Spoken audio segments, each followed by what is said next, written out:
do what I do. Effort, in part by federal government. Look at the Iran-Contra affair. They were selling drugs to black people to get money so that they can fund the Contras down in Central America. Think about that. And so they used us, you know, as a way to make money because Congress wouldn't authorize the war and therefore they wouldn't give them money. And so this is what they did. This is how they killed two birds with one stone, literally. And at that particular time period, you had a lot of black men and a lot of black women who were out of work, who were destitute. And, you know, we turned on ourselves. And to me, when I look at the black community, to me, you know, we went through Reconstruction. We went through post-Reconstruction. We went through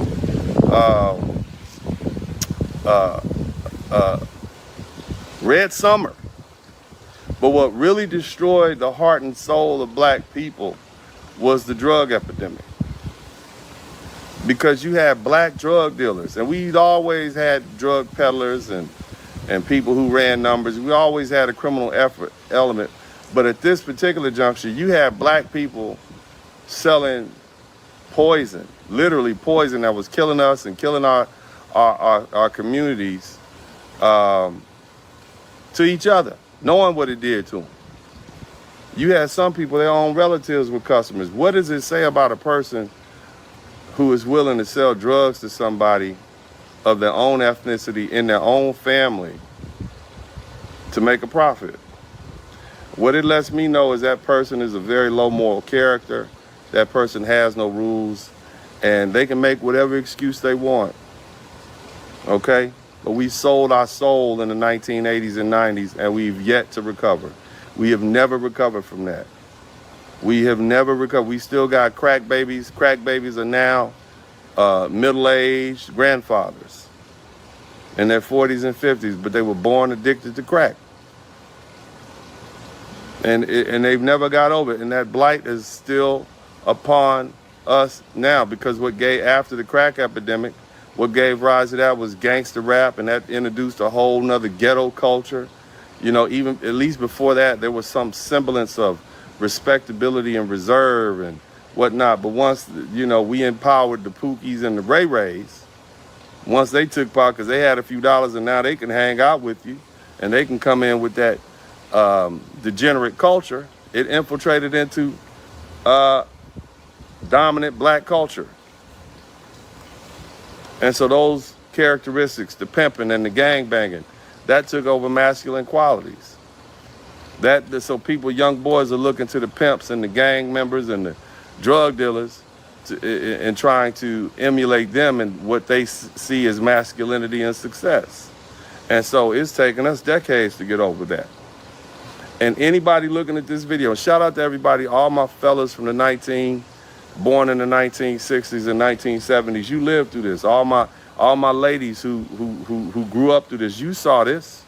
You was walking around with your name airbrushed on the Jordache jeans when you were a young girl. You know what I'm talking about. You know what it was like back then. And see, the thing is, if you talk to the typical drug dealer at the time, he said, well, I don't do it, somebody else will do it. So let me go ahead and make this money.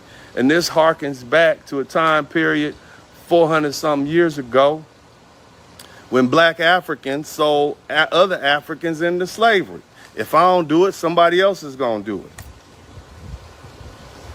If I don't get this money and get these guns, then my enemies are going to do it, and they're going to become stronger. So what does it say about us as a people, culturally? Very divisive. It's something that we need to address, something that's never been addressed. The divisiveness of black culture. Nevertheless, man, we had gotten over a lot of that. We had put that behind us. And that's why we were able to come up out of slavery and be so successful. We had over 100 historically black colleges. In other words, universities and colleges solely for the purpose of educating freedmen and freshly freed people of color, black people, Negroes as they call us back then. And now when I look at us now, we're not even the same people. We have the remnants of us, and some of us are trying to come back, but you literally have two black Americas. You got degenerate, low-class black America, and you got Black America who conducts himself with dignity. Black fatigue is not because of Black folks with dignity. 1919, historians say there were more than 24 race riots around the country, but DC's proved to be different. It's believed to be the only one with more white casualties than blacks. And that may be one of the many reasons it's buried in history. They're trying to cut off avenues of approach. Historian Carol Gibbs says the defensive blockade protecting DC's prosperous Black LaJoy Park neighborhood marks the epicenter of Black resistance in the July 19th, 1919 riot. Black military veterans coming back from the war actually were on rooftops. They were on throwing bricks. If they didn't have rifles, then they were or pistols, then they were throwing bricks. Weeks leading up to it, the press stoked anger and fears about Black men assaulting white women in D.C. The local NAACP wrote to the newspapers, say, listen, y'all cut this out, including the Washington Post, the Washington Times, the Herald. Stop these inflammatory headlines or there's going to be trouble. They didn't pay attention. They were making money. This is one of the bound original Evening Star volumes. Then on July 18th, a white woman named Elsie Stefnick alleged she was attacked on her way home from work in Southwest D.C. She provided vague descriptions of two colored men, saying the darker one grabbed her and drew her toward him. The following day, her husband, a sailor, reportedly gathered more than 100 soldiers, sailors, and Marines and beat colored people in D.C. streets, including Stefnick's alleged attacker and his wife. That fueled more attacks, but few are documented. We found this old NAACP Library of Congress record showing the statement of a Black man, James E. Scott. He said a white group assaulted him after he boarded a late-night streetcar alone. The group threatened to lynch him and fired shots.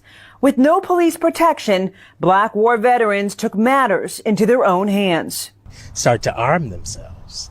And then the local leadership in D.C. start to tell gun stores to stop selling guns to African Americans in D.C. So then they start to get guns from Baltimore. There are stories that there were light-skinned Black World War I veterans that infiltrated white groups in order to bring that intelligence back to the Black community. Oh, I cannot tell you what this information would do. Gibbs says rioters fought along 14th and Florida Avenue, 11th and U, 7th and T, and simply by chance, nearby Howard University was on summer break. It's really a testament to the community that surrounds Howard, that they protected this hollow ground. Black veterans leaned on their trained combat skills from fighting overseas to now defend themselves at home. And Black women took arms too, like Carrie Johnson. A sister, she's only 17 years old. The cops are telling her that Black folk are shooting from their rooftops. Matter of fact, she might have been doing it. Gibbs says police barged into Johnson's home, started shooting, and she fought back, killing Detective Harry Wilson. Johnson and her father were injured too. Ultimately, charges were dropped based on self-defense, another victory for the Black community. That's why you really don't hear about it. It doesn't really fit into the helpless victim narrative that African Americans are sometimes painted in when you talk about American history. History that the government wanted swept under the rug. But allies of racial justice like Howard University's president, a white man, wrote a letter months after the riot. He stressed the cause, old racial hatred and new jealousy over the undeniable success of colored troops in World War I. Nobody else was writing about it. So I wasn't going to not write about it because I was white. I mean, I felt like white people needed to know about it as much as Black people, maybe even more. Former Washington Post reporter Jefferson Morley says the end of the riots did lead to one major reform effort, new gun control laws aiming to keep guns from Blacks. Morley says unsung heroes like civil rights activist Osceola McCain and Boston newspaper editor Monroe Trotter deserve to be recognized in American history. 1919 was the collision of Black political aspiration and these white supremacist forces represented by Jim Crow and President Woodrow Wilson.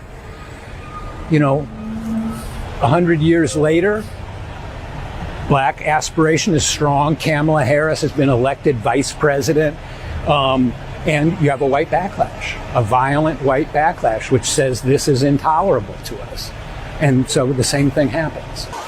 And as the United States grapples with cherry-picking its history, we asked D.C.'s Congresswoman why there's no marker acknowledging the contribution of Black Washingtonians of the past, and if she'd be willing to change that in the future. I would think that there should be at least a marker to commemorate this very unusual event where blacks stood up for themselves when nobody else would.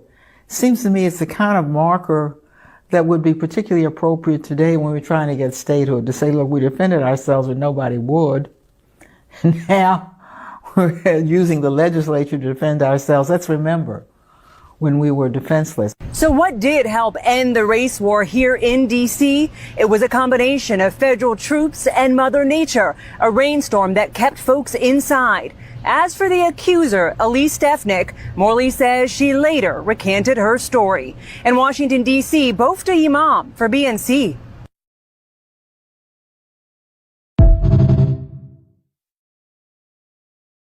Mayor, your number one hit. All American adults know our country is no stranger to racial violence. We may even be the originators. In 1919, race massacres in which white mobs attacked black citizens took place in more than 36 cities across the country.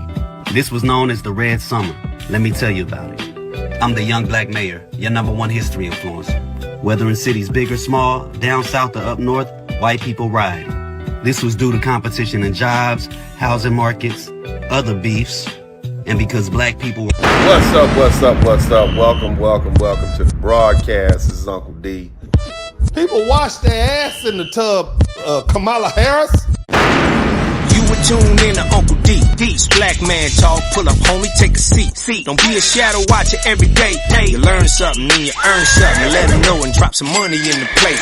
It's getting cold, ladies, talking ratchet. There's a king here, grab your coat, zip your jacket. Keep quiet for a second, close your jaw. Attorney Spurling, this ain't pearly, know the law. Talking Constitution, pushing pins when he shooting, give him that.